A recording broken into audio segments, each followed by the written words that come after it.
The morning of June 14, 1645, a grey mist lies thick over the open fields of Northamptonshire. The air is damp and heavy, clinging to buff coats and breastplates. Beyond the ridge, a trumpet sounds. Its note quivers through the fog like a solemn warning. On the slopes near the small village of Naseby, the soldiers of Parliament awaken. They are men of the new model army, weary from prayer, yet steady in purpose. Throughout the night, they have knelt upon the wet grass, murmuring psalms beneath their breath, believing the coming battle to be a holy trial. Their commanders, Sir Thomas Fairfax and Lieutenant General Oliver Cromwell, ride slowly along the lines, their faces pale and calm in the half-light. For months, England has stood divided by fear and pride. Families have split, neighbours have taken arms against each other, and the fields that once bore harvest now bear the weight of war. This dawn, all those years of anger and division will be tested by fire. Across the valley stands the Royalist army, loyal to King Charles the Thirster. The king himself is not present. His standard is carried beneath the command of his nephew, Prince Rupert of the Rhine. Rupert, proud and experienced, sits astride his horse and studies the parliamentarian line through the drifting fog. He has fought on battlefields across Europe and has earned a reputation for fearless charges and daring speed. Yet before him today stands a different kind of enemy, a disciplined, unified army that fights not for pay or plunder, but for what it believes to be the will of God. The numbers are nearly equal, around 12,000 men on each side, but the spirit of the armies could not be more different. Rupert's men are brave yet tired, loyal yet worn down by months of retreat. Their powder is scarce, and their faith in victory uncertain. Fairfax's soldiers are fresh, drilled, and bound together by common purpose. Their scarlet coats glisten with dew, and their banners, painted with scripture, flutter in the morning wind. Each regiment believes it fights for the very soul of England. The sun begins to rise, the mist thins and turns to silver in the light. A wind from the west sweeps across the open ground, stirring the tall grass and the long shafts of the pikes. Drums begin to beat in slow rhythm. Artillery is dragged forward, the wheels creaking as gunners position their sakers and demi-culverins on the ridge. Parliament's guns fire first, each discharge booming like a blow against the heart of the earth. White smoke bursts from the muzzles and rolls toward the Royalist line. The smell of saltpetre and damp grass fills the air. Rupert answers with his own artillery. The roar of his cannon crashes back across the valley. Between the two lines, smoke drifts and curls until the valley becomes a ghostly sea of white. Through that haze, the soldiers advance. On Parliament's right flank, Cromwell leads his cavalry forward. 5 regiments of horse, more than 2,000 riders, move with precision. Their formation holds firm, each troop keeping equal distance, each rider gripping sword and pistol. Cromwell rides among them in iron armour, his eyes fixed on the far ridge where Rupert's cavalry wait. He knows that victory will depend on discipline rather than fury. His men, called the Ironsides, are soldiers of conscience as much as skill. Rupert lowers his sword. His cavalry surge down the slope at full gallop. The thunder of hooves shakes the ground, and the cry of "For God and the King" rises above the drums.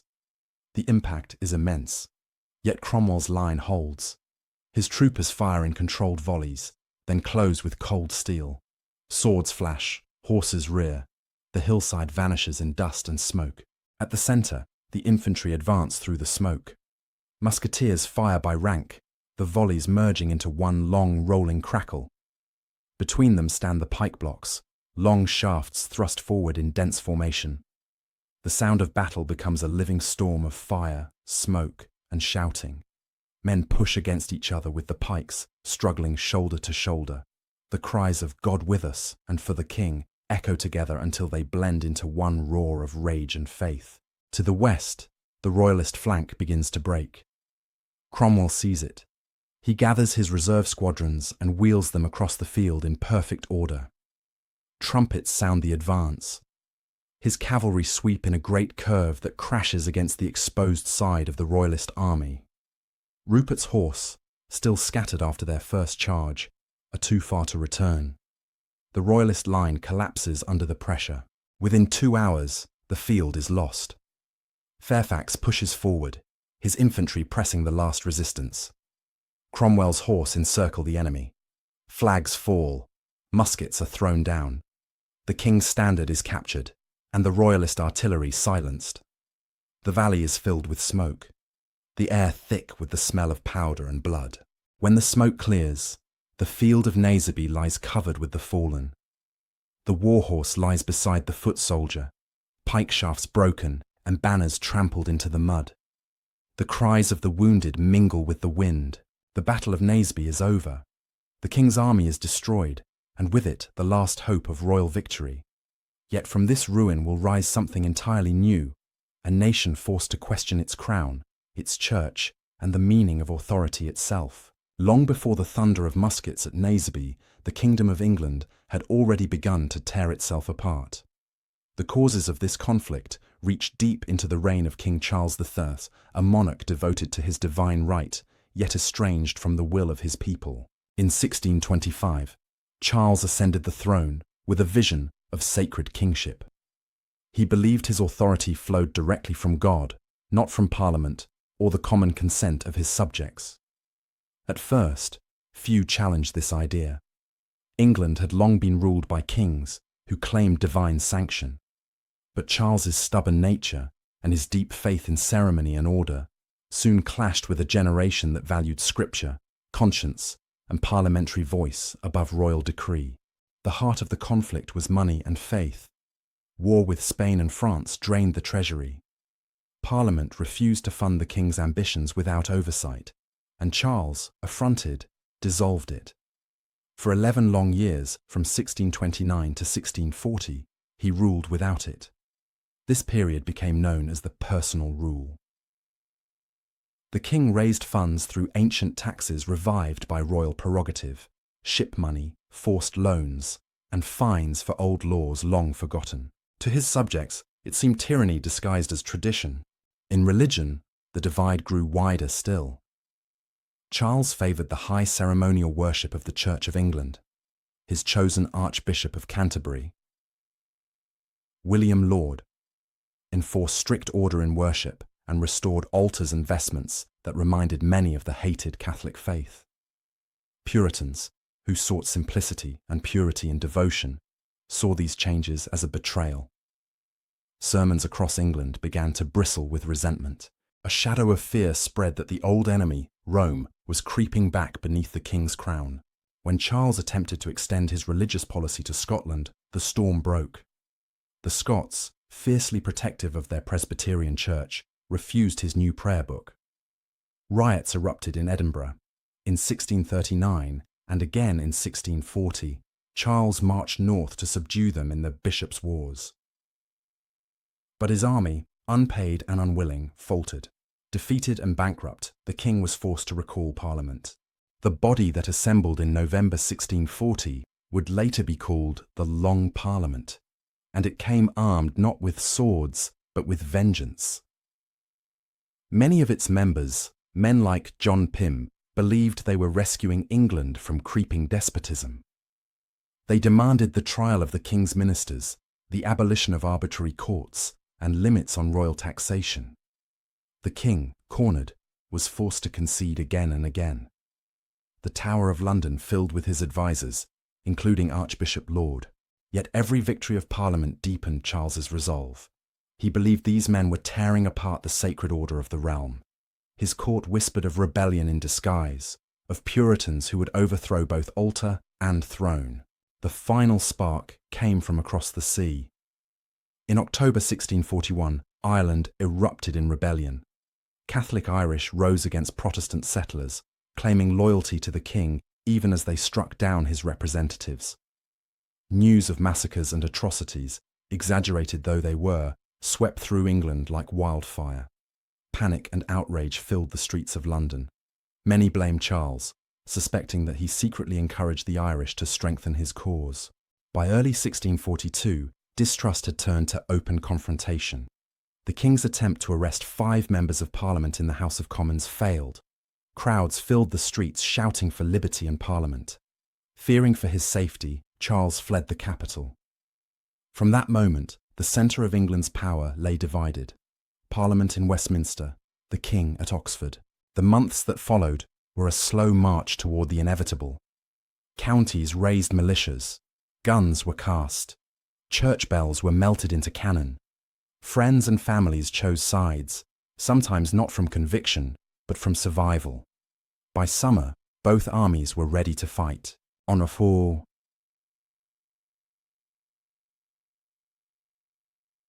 August 22nd, 1642. On a windy hill above Nottingham, King Charles I raised the royal standard. Witnesses said the flag snapped and twisted in the storm until the pole itself broke. It was a dark omen, but few yet understood how much blood would follow.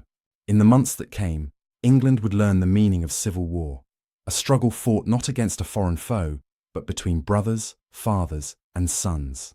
The clash between Crown and Parliament was no longer a quarrel of words or principles. It had become a test of endurance, of faith, and of England's very identity.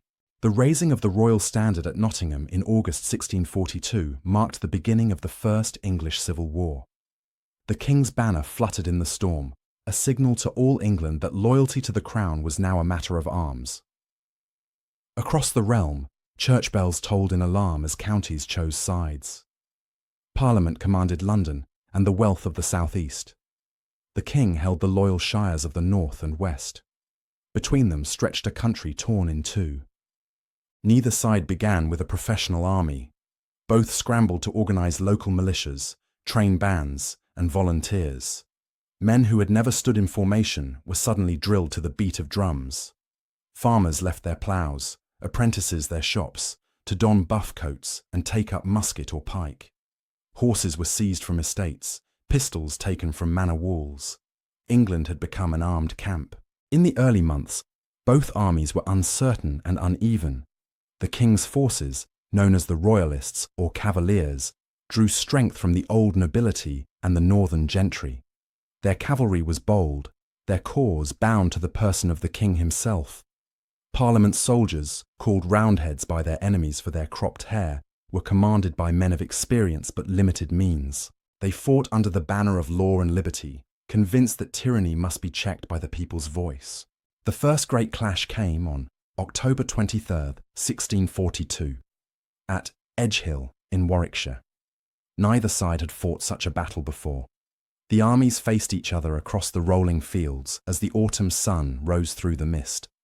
Prince Rupert led the royalist cavalry, glittering in armour, his horsemen eager for glory. Parliament's army, under the Earl of Essex, formed stiff ranks of pike and musket. When the guns opened, the air filled with the roar of artillery and the smell of burnt powder. Rupert's horse charged like a thunderbolt, scattering Parliament's left flank, yet his men galloped too far in pursuit. On the other side of the field, Parliament's cavalry held firm and counterattacked. The result was chaos and confusion. As darkness fell, neither side could claim victory. Edgehill was a bloody draw, but its lesson was clear. The war would not be swift or simple. Over the next year, England became a patchwork of siege lines, garrisons, and raids. The King established his court at Oxford, turning the ancient university into the heart of his campaign. Parliament fortified London, its workshops turning out pikes, armour, and powder by the ton. Rivers became frontiers, towns became fortresses. In 1643, the Royalists seemed ascendant. Rupert's cavalry swept across the Midlands, taking Bristol and threatening London as itself. Yet even as they advanced, the King's forces were stretched thin. In the west, Sir Ralph Hopton fought for Cornwall and Devon, while in the north the Earl of Newcastle struggled to hold Yorkshire. Parliament answered with regional armies under Sir William Waller or Lord Fairfax, and Oliver Cromwell, each fighting bitterly for control of counties and strongholds. Religion sharpened every wound. Sermons before battle told soldiers they were fighting God's enemies. Parliament called for a day of fasting and humiliation, believing repentance might turn the tide. The king's chaplains urged his soldiers to fight for the church and crown. The war became not only political, but spiritual. By 1644, the balance began to shift. Parliament sought help from Scotland, signing the Solemn League and Covenant. In return for Scottish troops, Parliament promised to reform the English church along Presbyterian lines. That winter, 20,000 Scots crossed the border. Their blue banners and psalm-singing ranks a new and powerful force. The decisive battle came in the north at Marston Moor on July 2, 1644. The Royalists under Prince Rupert and the Marquis of Newcastle faced a combined army of English parliamentarians and Scots under Lord Fairfax and the Earl of Manchester. For hours, cannon fire rolled across the moor. As evening fell, Rupert's cavalry attacked, but Cromwell's disciplined horse met them head-on. The parliamentarian left, known later as the Ironsides, broke Rupert's charge, turned his flank, and swept the field. Marston Moor was a catastrophe for the king. His power in the north collapsed. York surrendered soon after, and Prince Rupert's reputation as an unstoppable commander was broken. Yet the war dragged on. Armies still clashed across the Midlands and the West, leaving behind burnt farms, shattered churches, and villages emptied by plague and famine. The soldiers who survived lived in constant hardship. Muddy camps, meagre rations, disease and cold were as deadly as musket balls. Many began to fight not for pay or plunder, but because they had no other life left to return to.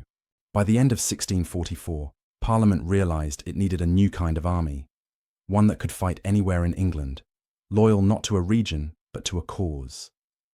The stage was set for the creation of a force that would change the course of the war and the fate of the kingdom itself. By the winter of 1644, Parliament understood that victory would not come through scattered regional armies or cautious generals. The king still held much of the countryside, and his forces, though bloodied, remained determined. The war had dragged on for 2.5 years, draining the nation's strength. If Parliament was to triumph, it needed discipline, organisation, and faith united under one banner. From this necessity came a radical idea. In early 1645, Parliament voted to create a single, centralised fighting force known as the New Model Army. It would be commanded by professionals rather than nobles, paid from the treasury rather than by local taxes, and led by officers chosen for merit rather than birth. The measure was controversial, but the cause demanded it. The Self-Denying Ordinance, passed that spring, required members of Parliament to surrender their military commands. The reorganisation placed the army under new leadership. Sir Thomas Fairfax as Commander-in-Chief, Philip Skippon as Sergeant Major General of the Infantry, and Oliver Cromwell as Lieutenant General of the Horse. The creation of the new model army transformed the war. Recruits were drawn from across the counties, drilled to uniform standards, and bound by a strict code of conduct. They wore the same red coats, carried standardized weapons, and received regular pay. More importantly, they were infused with a shared spirit of purpose. Chaplains preached to the ranks that they were fighting not merely for Parliament, but for the godly reformation of England itself. Training camps echoed with prayer as much as with musket fire. Before battle, regiments gathered for sermons and psalms. Soldiers saw themselves as instruments of divine will, fighting for a righteous cause. The discipline that emerged made them unlike any other force in Europe. Cromwell's cavalry, known as the Full Ironsides, set the standard. They rode knee to knee in close formation, striking with precision and refusing to pursue plunder when victory was won. Their commander taught that courage and faith must stand in place of pride and fury. While Parliament prepared, the king's situation worsened. His armies were scattered and weary. The royalist treasury was nearly empty and supplies dwindled. Prince Rupert, though still brilliant, faced growing distrust from older courtiers. King Charles remained steadfast but isolated, his faith in divine right unbroken, even as his kingdom burned around him. In the spring of 1645, the king gathered his remaining strength. His field army, about 12,000 strong, was commanded by Rupert. He moved through the Midlands, besieging Section Leicester, which fell after a brutal assault in May. The news reached Parliament like a shock. Many feared that London itself might be the next target. Fairfax, newly appointed to command the new model, was ordered north to intercept the Royalists before they could strike again. The two armies moved through the heart of England, searching for advantage. Skirmishes flared in the hedged lanes and market towns. Both sides sought to draw the other into open battle. On Fawsty, June 13, 1645, scouts reported that Rupert had taken position near Naseby, a small village in Northamptonshire. Fairfax advanced at once. That night his soldiers preyed upon the moor, their watchfires flickering under the dark sky. They believed that the coming fight would decide the future of England. The dawn that followed brought the storm of Naseby. The new model army, still young but unified in discipline and purpose, met the Royalists in open field. Cromwell's horse stood steady against Rupert's charges. Fairfax led his infantry with unwavering calm. The battle raged for 2 hours, and when the smoke cleared, the king's army lay shattered.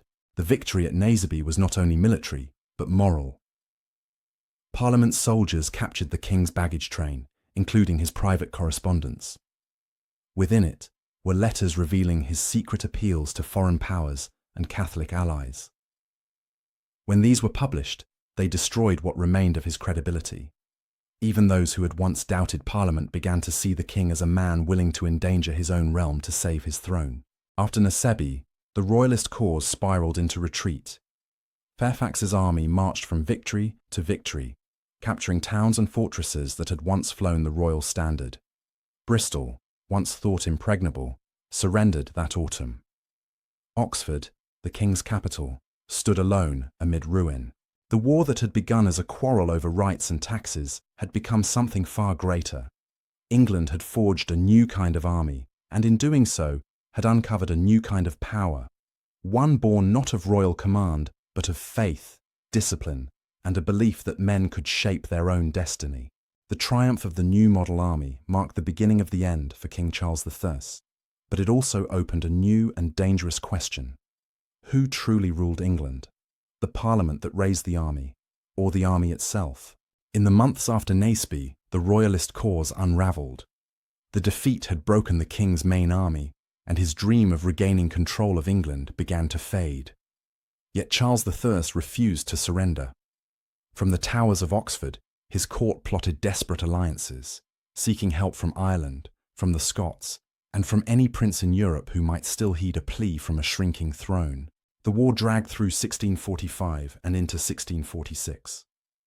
The new model army, now the most effective fighting force in the realm, moved methodically through the Royalist heartlands. Town after town fell to Fairfax and Cromwell. Bristol surrendered in September, its walls battered by parliamentarian guns. Devizes, Winchester and Basinghouse followed. The once great fortresses of the king's cause became smoking ruins. By the spring of 1646, only Oxford remained.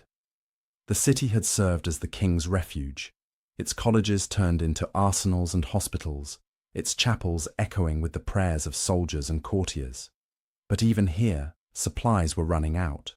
Parliament's forces encircled the city, their siege lines tightening day by day. Within the walls, hunger and fear grew. On April 27, 1646, disguised in plain clothes, Charles slipped through the gates at night and rode north. He hoped to find refuge with the Scottish army stationed near Newark, believing that shared monarchy might earn him mercy. The Scots received him with courtesy but also calculation. Their own cause was strained, and the alliance with Parliament was uneasy.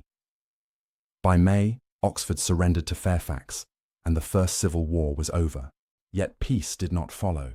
The victors now faced one another across a gulf of belief. Parliament wanted settlement under a constitutional monarchy. The Scots demanded the establishment of Presbyterianism across England. The new model army, unpaid and mistrusted, insisted on recognition and reform. At the centre of it all stood Charles, quiet, courteous, and unyielding. From his captivity, first under the Scots and later under Parliament, The king played a dangerous game. He sought to divide his enemies, to balance one faction against another. He negotiated with the Scots in secret, promising to impose Presbyterianism in England for 3 years if they would restore him to power. It was a fateful bargain.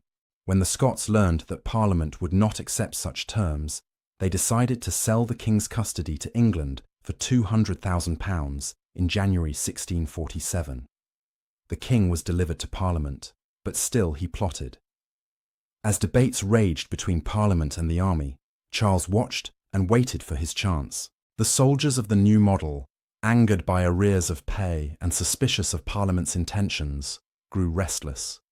Petitions circulated through the ranks demanding justice and recognition.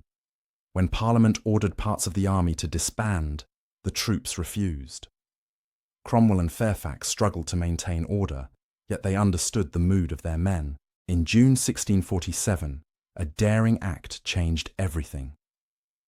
A young officer named Cornet George Joyce, acting with tacit approval from army leaders, rode to Holmby House, where the king was held, and seized him in the army's name. The king was brought to the soldiers' camp. Charles, sensing opportunity, treated his captors with charm and grace. He walked among them, spoke kindly, and offered promises of reconciliation. Some soldiers began to believe he might yet be restored as a king in agreement, but trust soon shattered. In November 1647, Charles escaped to the Isle of Wight, where he entered new negotiations with both Parliament and the Scots. These secret dealings became known as the Engagement, an agreement to support a Scottish invasion of England in return for his restoration. The result was the Second Civil War of 1648. Royalist risings broke out across England and Wales. A Scottish army crossed the border under the Duke of Hamilton. Yet the new model army, hardened by victory and conviction, crushed them all. Cromwell destroyed the Scots at Preston. In August 1648, a brutal running battle fought through rain and mud. When the news reached London, Parliament split. The majority still hoped to negotiate with the king. The army, furious and disillusioned, saw treachery in every offer of peace. Cromwell and the officers resolved that Charles must be held to account for the blood shed in England. In December, troops under Colonel Thomas Pride surrounded the Houses of Parliament and barred those members who opposed the army's will. This, Pride's Purge, left behind a remnant known as the Prides, Rump Parliament, obedient and resolute. In January 1649, Charles was brought to trial in Westminster Hall. Never before had an English king been called to answer to his subjects. The hall was filled with soldiers, and outside, crowds gathered in silence.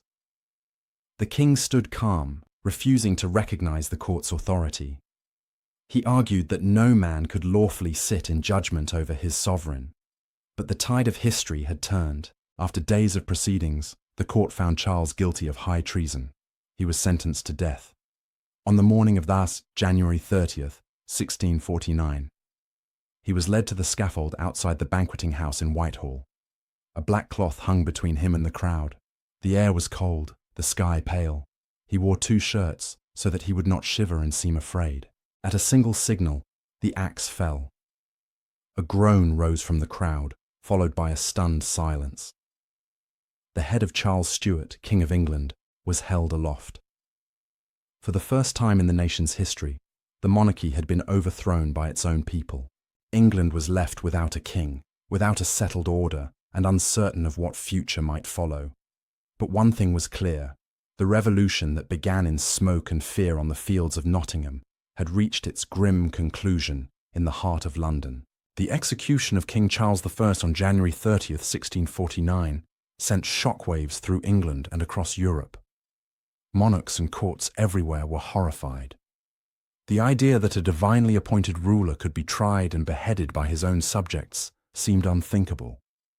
Yet in London, the act was carried out with grim precision, and the realm awoke the next day to find itself a kingdom without a king. The Parliament that remained, the so-called Rump, moved swiftly to redefine the state. The House of Lords was abolished. The monarchy was declared unnecessary burdensome, and dangerous. England was proclaimed a Commonwealth, a republic governed in the name of the people. Officially, sovereignty now rested not in a crown, but in Parliament and the representatives of the nation. In practice, however, power belonged to the army. The new model, victorious and disciplined, had no equal. Its officers believed that Providence had chosen them to preserve the godly reformation of England. They saw themselves not merely as soldiers, but as instruments of divine justice. Within their ranks burned the conviction that the war, the king's death, and the new order were all parts of a sacred design. Yet the peace that followed was uneasy. The execution of Charles had not ended the wars of the three kingdoms. Across the Irish Sea, the Confederate Catholics still controlled much of Ireland, while royalist commanders pledged to avenge their fallen king. In Scotland, the Covenanters, shocked by the regicide, turned against the English Parliament and proclaimed Charles's son the Pine Prince of Wales, as Cain Tim Charles II. The young man was exiled in Holland, but remained a potent symbol for loyalists across the Isles. The new Commonwealth faced enemies on all fronts. In the spring of 1649, Parliament ordered an expedition to Ireland to crush the Royalist Confederate alliance and secure English authority. The task fell to Oliver Cromwell, now Lord Lieutenant and the most powerful soldier in England. Cromwell set sail in August with 12,000 veterans of the new model army. They landed near Dublin, a city that had only recently been saved from capture. From the outset, Cromwell declared the campaign a mission of divine justice. Ireland, long viewed by English Protestants as a land of rebellion and popery, would feel the full weight of the Commonwealth's wrath. The first target was Drogheda, a fortified town north of Dublin. When its garrison refused to surrender, Cromwell ordered a full assault. The storming that followed became infamous.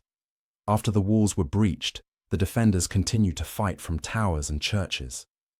Cromwell commanded that no quarter be given. Nearly the entire garrison, some 3,000 men, was killed, along with many civilians caught in the chaos. From Drogheda, the army marched south to Wexford, another royalist stronghold. Once again, negotiations failed. Parliamentarian troops broke into the town before terms could be agreed, and another slaughter followed. Ships burned in the harbour, the streets filled with corpses, and the town was left in ruins. To Cromwell's mind, these acts were divine judgment, punishment for what he saw as decades of Irish rebellion and massacre. To his enemies, they were acts of terror. By the end of 1649, Ireland lay prostrate before the English advance. Town after town surrendered. The war continued under Cromwell's lieutenants, but his authority was secure. He returned to England in 1650 to face a new threat rising in the north. In Scotland, Charles II had landed and been crowned at Scone. The Scots, despite their old alliance with Parliament, now sought to restore monarchy under their own covenant. The young king was only 20, handsome and charismatic, but his cause was fragile. He relied on the discipline of Scottish Presbyterians and the loyalty of scattered English royalists. Cromwell marched north with the new model army, determined to destroy this final resistance. The campaign was grueling. The Scottish hills were cold and wet, the supplies scarce, and disease spread through the ranks. Yet Cromwell's confidence never wavered. In September 1650, he met the Scots near Dunbar. Outnumbered and trapped against the sea, the English seemed doomed.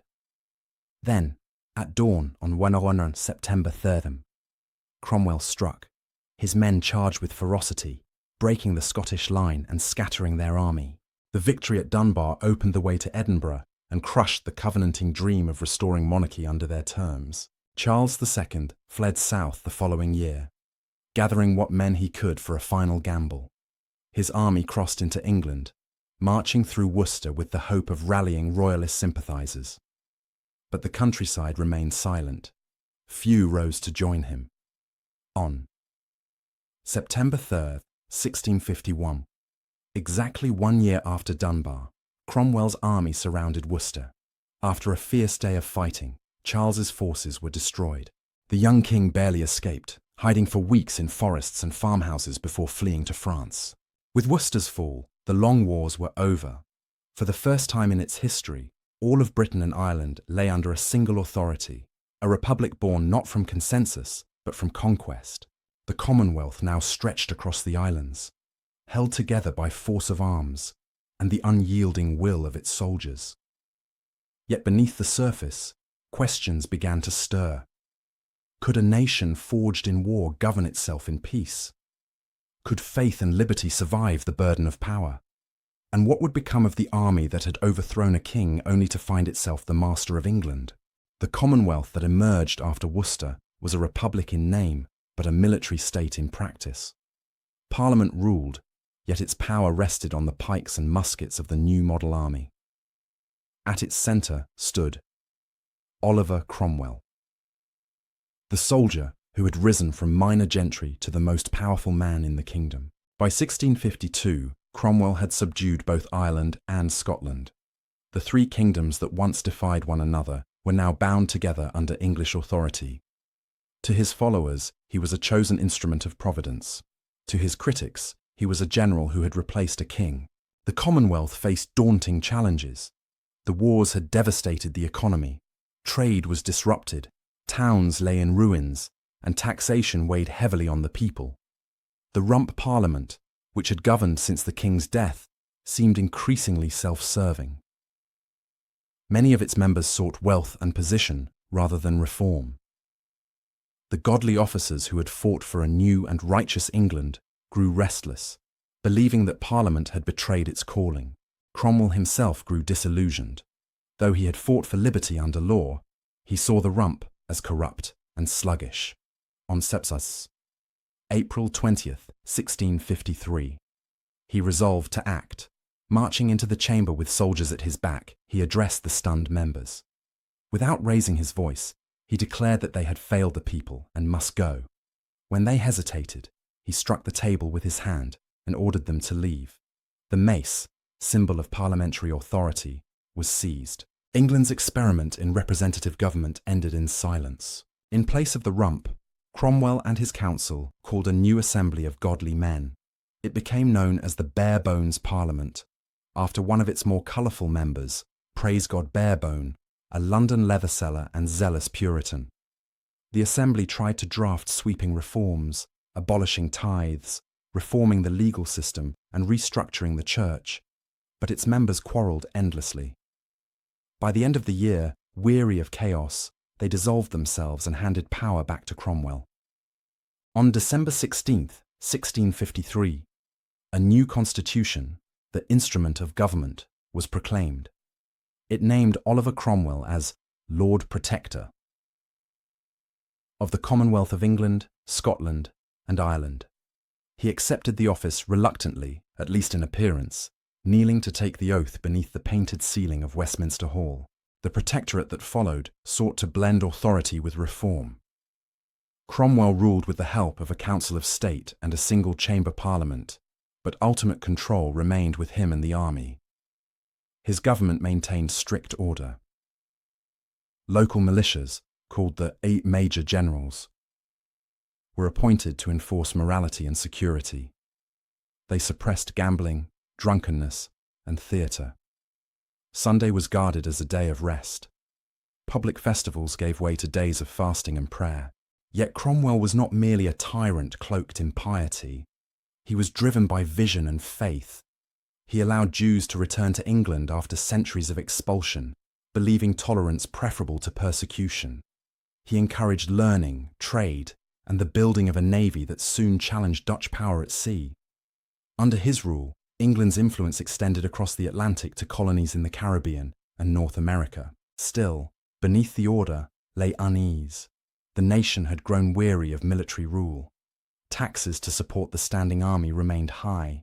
Many longed for the old stability of monarchy.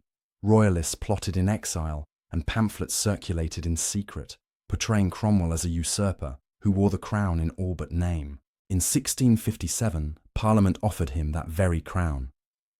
They proposed to restore kingship, believing it might bring legitimacy and end the divisions of the past decade. For weeks, Cromwell considered the offer. He prayed, consulted his officers, and weighed the burden of conscience. In the end, he refused. He would not wear a crown that so many had died to cast down. Instead, he accepted a second term as Lord Protector under a revised constitution. The following year brought both triumph and grief. England's navy captured Jamaica from Spain, securing a new foothold in the New World. But Cromwell's health began to fail. The years of war and sleepless labour had worn him down. His eldest son, Richard, lacked his father's strength and insight, yet the machinery of state continued to revolve around the Protector's will. In his final months, Cromwell's thoughts turned inward. He spoke of God's providence, of England's destiny, and of the heavy cost of peace. On September 3rd, 1658, the anniversary of his victories at Dunbar and Worcester, Oliver Cromwell died at Whitehall. Outside, a storm raged across the city. Many said it was the heavens mourning their chosen servant. He was buried with royal honours in Westminster Abbey, his coffin draped in velvet and guarded by soldiers. For a moment, it seemed the Commonwealth might endure. But without Cromwell's hand, the balance of power would falter. Within 2 years, the dream of a godly republic would dissolve, and England would once again look to its exiled kings. When Oliver Cromwell died in September 1658, the Commonwealth he had built began to crumble. His son, Richard Cromwell, inherited the title of Lord Protector, but not the strength or authority of his father. The army respected Oliver's iron will, not his bloodline.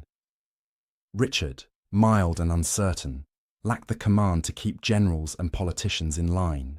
The peace Cromwell had held together through discipline and faith now began to unravel. The officers of the new model army, restless and divided, argued over pay, power, and purpose. The Puritan order that had ruled the country seemed increasingly hollow. Churches stood half empty. The people, once awed by godly zeal, now longed for familiar rhythms of life. The ringing of church bells, the reopening of taverns and theatres, the comfort of old customs. Parliament, revived under the Protectorate's framework, began to turn against military control. The officers, in turn, forced Richard to dissolve it. England teetered once again on the edge of chaos. The republic that had executed a king was now adrift without a leader. In this uncertainty, one man saw opportunity. General George Monk, commander of the English forces in Scotland, was a cautious, pragmatic soldier. He had served both king and Commonwealth, and his loyalty was to order above ideology. In the winter of 1659, as quarrels consumed London, Monk marched his army south. His intent was clear: to restore stability, whatever form it might take. By February 1660, Monk entered the capital. The streets of London filled with cheering crowds. Soldiers stood uncertain, but did not resist. He recalled the Long Parliament that had been dismissed a decade earlier and urged its members to call new elections. The message was unmistakable. England would decide its own future through a free parliament. In April, the newly elected Convention Parliament met at Westminster. Across the Channel, in exile at Breda, Charles Stuart, son of the executed king, issued a declaration. The Declaration of Breda promised pardon for past offences, religious toleration, and respect for property and Parliament. It was a careful gesture of reconciliation. The mood in England had changed. The people were weary of soldiers, decrees, and sermons. They wanted peace, prosperity, and the return of lawful government. When Parliament invited Charles to return as king, the nation welcomed the decision with relief rather than fear. On Nassi. May 29, 1660. Charles II rode into London amid ringing bells and roaring crowds. Flowers were strewn before him. The capital, which had once watched his father led to the scaffold, now erupted in celebration. Bonfires blazed, taverns overflowed, and music filled the streets. For the first time in nearly 20 years, England had a crowned monarch. The Restoration was both an end and a beginning.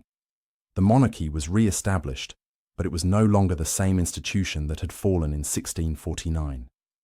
Parliament's role in governance was now undeniable. The memory of war and regicide hung over the throne. Charles II, clever and worldly, understood that survival required compromise. He quickly moved to balance forgiveness with caution. The Act of Indemnity and Oblivion pardoned most of those who had fought against his father, declaring a general amnesty, except for such as had an immediate hand in that horrid murder. The regicides, the judges who had signed the death warrant of Charles I, were hunted down. Some fled abroad, others were captured and executed. Oliver Cromwell's corpse was exhumed from Westminster Abbey, hanged in chains, and cast into a pit, a symbolic punishment for a man already beyond reach. Yet beneath the pageantry, deep divisions remained. The Puritan clergy, who had guided the nation during the Commonwealth, were driven from their pulpits. The Church of England was restored, its bishops reinstated, its liturgy renewed.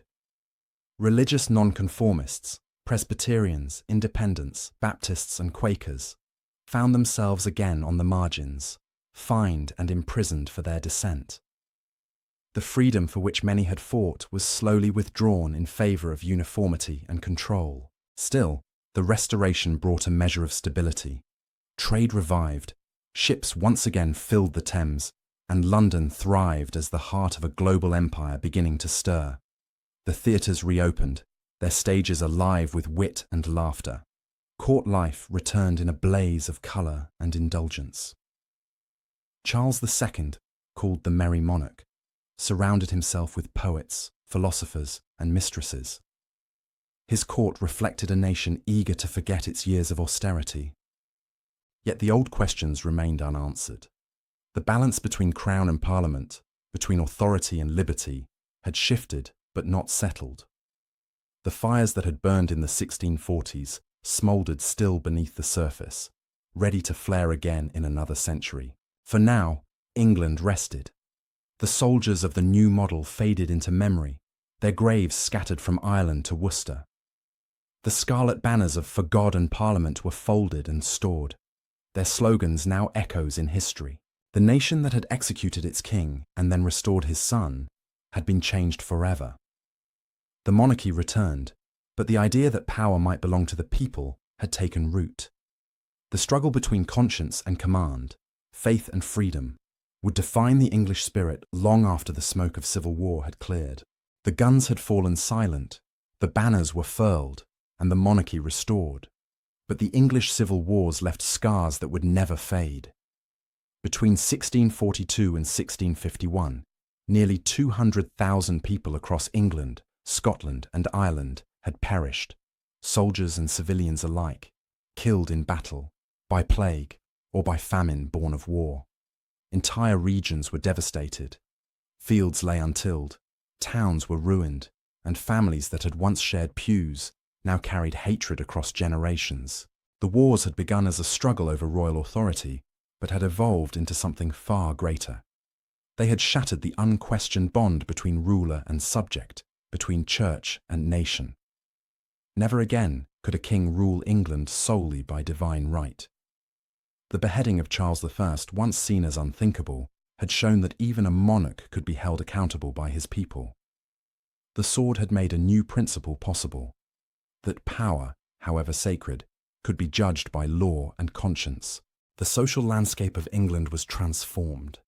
The gentry, those country families who had filled both armies, emerged dominant, their lands intact and their political power strengthened. But new voices had also risen from the ranks of common men. In the new model army, soldiers had debated ideas of government and liberty that would echo through centuries to come. In 1647, during the fall, Putney debates, ordinary soldiers and officers had spoken of voting rights, freedom of conscience, and equality before the law. Their words had been radical, even dangerous, but they revealed a new consciousness awakening in England. The Levellers. as they were called, believed that government should rest on the consent of the governed. Though their movement was suppressed, their ideals endured, whispering through the future like a promise yet unfulfilled. The war also changed religion. Before 1642, England had one church and one official faith. After the turmoil, that unity could never fully return. The Restoration reimposed the Anglican Church, but diversity of worship had already taken root. Independent congregations, Baptists, Quakers, and countless smaller sects survived in defiance of persecution. The belief that a man might worship according to his own conscience, once a treasonous thought, had become part of the national soul. In Ireland, the consequences were even more profound. Cromwell's campaigns had crushed rebellion, but left bitterness that would last for centuries. Land confiscations displaced entire populations. Irish Catholics lost vast estates to English Protestant settlers. The divisions of faith and land, sharpened by blood and conquest, set the stage for generations of conflict. Scotland, too, was transformed. The dream of a Presbyterian kingdom under divine covenant had ended at Dunbar and Worcester. Yet the Scottish Kirk endured, fierce and independent, preserving its faith in the face of English domination.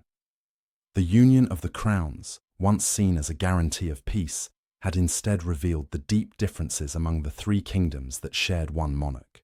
Culturally, the war reshaped the English imagination. The poets, preachers, and chroniclers of the age wrote of judgment, providence, and the cost of sin. Sermons thundered of divine punishment. Pamphlets debated the meaning of freedom. The printing press, unshackled by censorship during the chaos, poured forth thousands of works, political manifestos, religious tracts, and personal diaries. Ideas once confined to scholars and courtiers now reached artisans and soldiers. A new public sphere was born, the forerunner of modern opinion and political discourse. The conflict also forged a new military identity.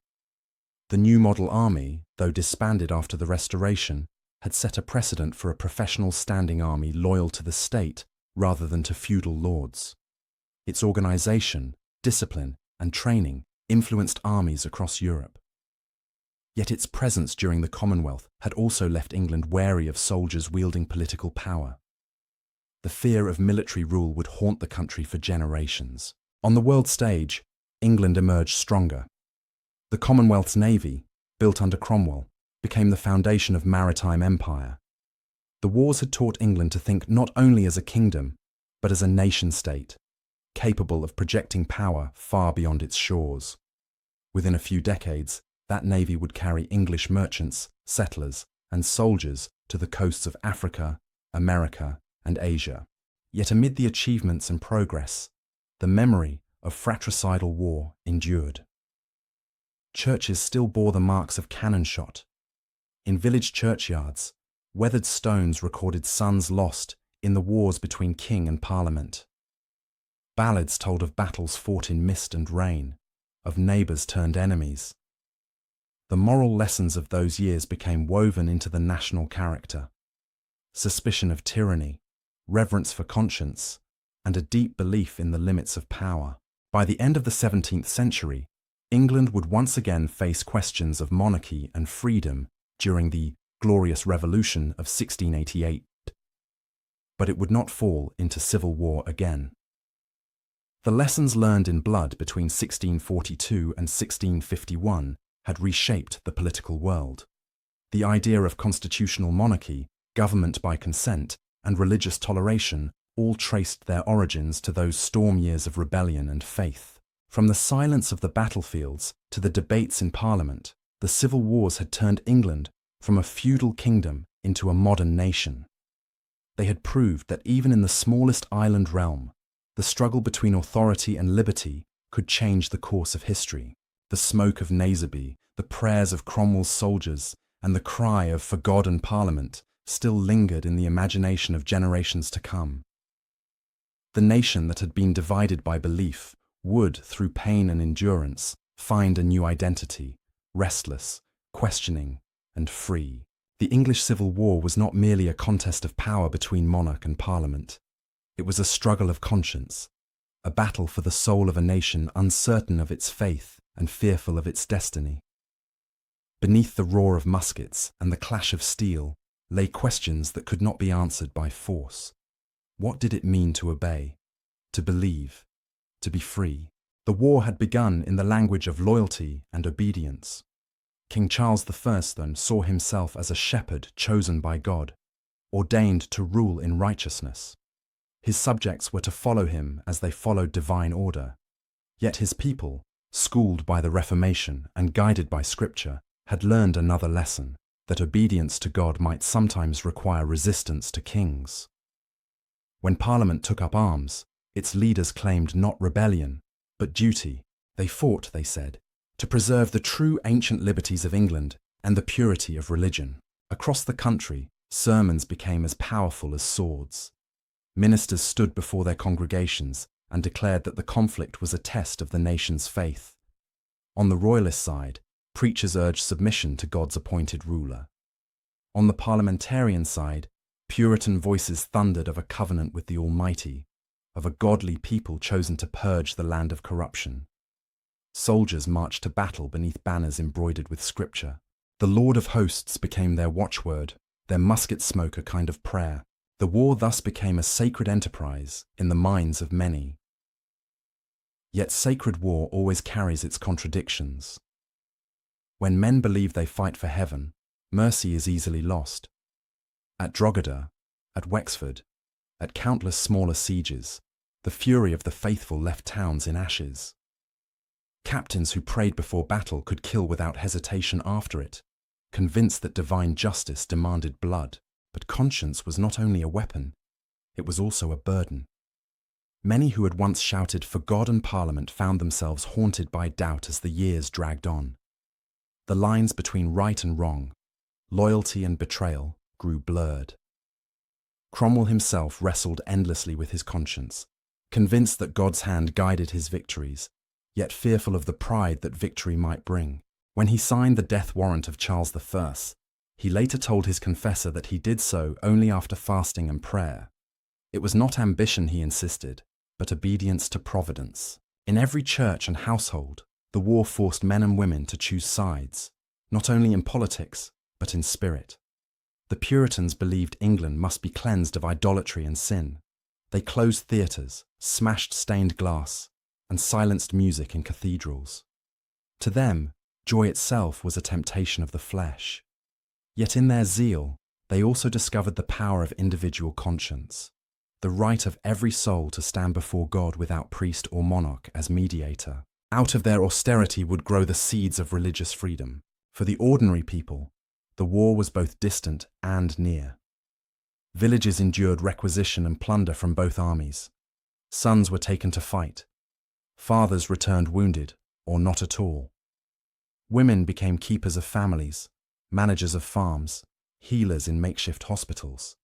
They too prayed for deliverance, but their prayers were for bread, peace, and the safe return of those they loved. When the guns fell silent, England was weary of zeal. The Restoration brought back laughter, music, and colour, yet even amid its revelry, the questions of conscience endured. Could a nation that had killed its king ever believe in divine right again? Could the Church ever command the same unity of faith? The answer, quietly, was no. The wars had taught England that belief, like government, must rest on choice, not compulsion. In the decades that followed, dissenters worshipped in barns and secret chapels. They risked prison for their faith, but would not recant. These small congregations, Quakers, Baptists, Independents, became the living legacy of a nation that had fought to obey its conscience. They were persecuted, but their endurance gave England something more lasting than victory, the principle that no earthly power may rule the soul. From this crucible of conflict emerged the foundation of modern liberty. The right to petition, to debate, to challenge authority, all were strengthened by the memory of the war. The English learned that truth was not the possession of kings or parliaments, but something discovered through struggle, prayer, and reason. In the end, the war's greatest legacy was not on the battlefield, but in the heart. It taught that faith and freedom are inseparable, that conscience, once awakened, can never again be silenced. The scars it left upon the land were deep, but in those scars lay the birth of something enduring, the English soul itself, restless, skeptical, devout, and forever seeking balance between order and liberty. When the last muskets fell silent and the monarchy was restored, England stood changed beyond recognition. The landscape of power, faith, and identity had been remade. The civil wars, though ended, lingered in memory as a haunting echo, an unspoken warning of what happens when a nation turns upon itself. For years after the Restoration, silence covered the land. Few wished to speak of the rebellion that had cut a king's head from his shoulders. Veterans returned home, hiding their scars behind the rhythms of ordinary life. Former Roundheads and Cavaliers shared the same taverns, their loyalty whispered only in trusted company. In parish churches, the names of the fallen were read without mention of which side they had fought for. The country sought to forget, yet the war's shadow stretched over every field and every conscience. The war had begun in the name of principle, but it had taught England the price of absolutism, whether royal or revolutionary. The divine right of kings had died with Charles III, and though the crown returned, it was forever diminished. Parliament had discovered its strength. No monarch would again rule without it. The people, too, had tasted power. They had seen that kings could fall, that laws could be rewritten, and that faith could justify both mercy and murder. The balance between ruler and ruled would never be the same. Beneath this new balance, the legacy of the civil wars shaped the centuries to come. Out of its turmoil came the belief that government should rest upon consent, not coercion. The notion that conscience was sacred, that no man could be forced to worship against his will, became the cornerstone of English liberty. Though imperfectly applied, these ideas survived, carried forward by dissenters and reformers who remembered the price paid for freedom. Cromwell's new model army had shown what disciplined conviction could achieve, yet its rule also revealed the danger of power unbound by accountability. The English learned to fear not only the tyranny of kings, but the tyranny of armies and zeal. The lesson endured, that liberty and order must walk together, or both will perish. The wars also transformed the imagination of the people. Writers, preachers, and philosophers sought to understand what had happened. John Milton, who had defended the Republic in his prose, later wrote of lost paradise and the fall of man, reflecting the moral turmoil of a nation that had risen against its own sovereign. Thomas Hobbes, exiled during the conflict, wrote Leviathan, arguing that only strong authority could prevent chaos. In their words, the intellectual soul of England wrestled with the meaning of freedom, obedience, and sin. Even nature seemed to bear the memory. In the countryside, abandoned manor houses stood as silent monuments to divided families. Cannonballs were found in church walls, pikeheads buried in orchards. Local lore kept alive tales of battles fought on misty heaths and of ghostly soldiers marching at night. The civil wars were not only written in history books, they lived in the landscape and in the whispered memories of every generation that followed. Yet from this devastation grew endurance. The wars forged a people skeptical of power, resilient in adversity, and conscious of their rights. When, decades later, England faced another crisis during the Glorious Revolution of 1688, it did not erupt into another war. Instead, it changed kings peacefully, guided by law and reason rather than blood. That restraint was born from the memory of the 1640s, when too much zeal had drowned reason in smoke and ruin. The influence of the civil wars reached far beyond Britain's shores. In the following centuries, their ideals would echo in the political revolutions of Europe and America. The notion that rulers could be held to account by the governed, that liberty was the natural right of mankind, found its first fierce expression on English soil. The shadow of Naseby and Westminster stretched across the Atlantic, shaping the world's future in ways unseen by those who fought beneath its banners. And yet, for all its consequence, the war remains deeply human. It was a conflict fought in mud and fear, by men who prayed before battle and fell beneath banners embroidered with scripture. It was fought by fathers and sons who loved their God and their country, yet found themselves enemies. The cries of "for the King" and "for God and Parliament" have long faded, but the longing behind them, to find justice, order and meaning, endures in every age. The English Civil War was not the end of an old world, nor merely the beginning of a new one. It was the moment when a people looked into the mirror of their own beliefs and saw both their nobility and their cruelty reflected back. It was a revolution of conscience, a test of faith, and the birth of modern England. As the centuries passed, the echoes of musket fire softened into memory, and the green fields once stained with blood grew quiet again. Yet under that calm soil lie the bones of those who fought for what they believed to be right. Their sacrifice endures not as a tale of victory or defeat, but as a warning and a legacy, the reminder that liberty, once awakened, can never again be silenced. Thank you for listening to our story. If you found this battle as fascinating as we did, please like this video and subscribe to British War History for more. We read all of your comments, so be sure to leave your thoughts below. We'll see you in the next video.